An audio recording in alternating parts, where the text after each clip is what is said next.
अभी झन जा मोला छोड़ के,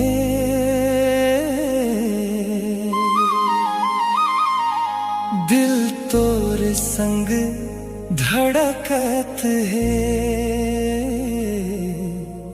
तोर बिना ए रात मोर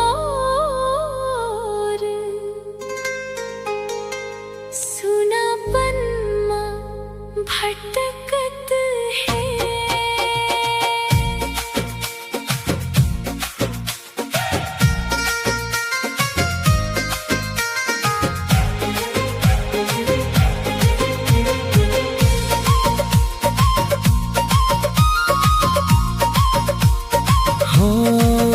तोर हंसी के मीठ बोली मनला मोर चुराए दे।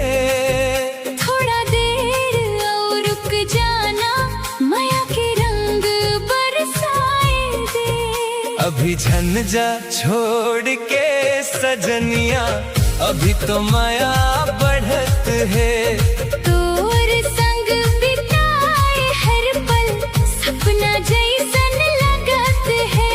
अभी झन जा मोर संग वारी, अखियां तोला खोजत है। तोर बिना मोर जिंदगानी अधूरा अधूरा लगत है।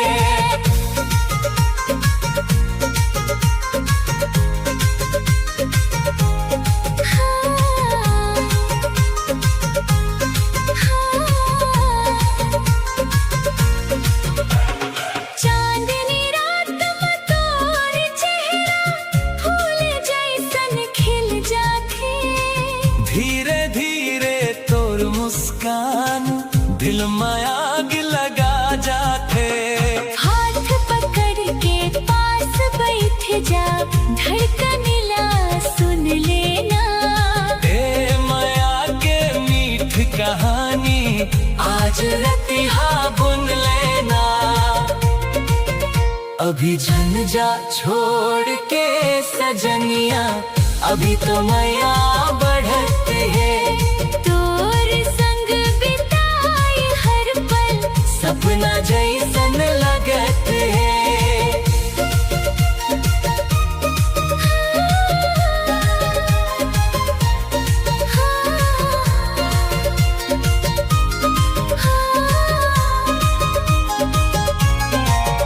तोर नैनन में डूब गए हो, अब किनारा नहीं चाही।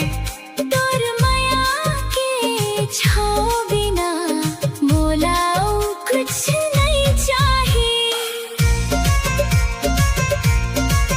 सुबह हो ही त फेर जाबे, आज के रात मोर रही जा।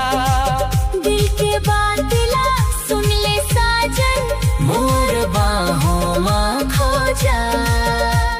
धीरे धीरे हवा कही थे, माया लब बोल दे। जावत जावत ए पगली एक मुस्कान तो दे दे। अभी झन जा मोला छोड़ के, दिल तोला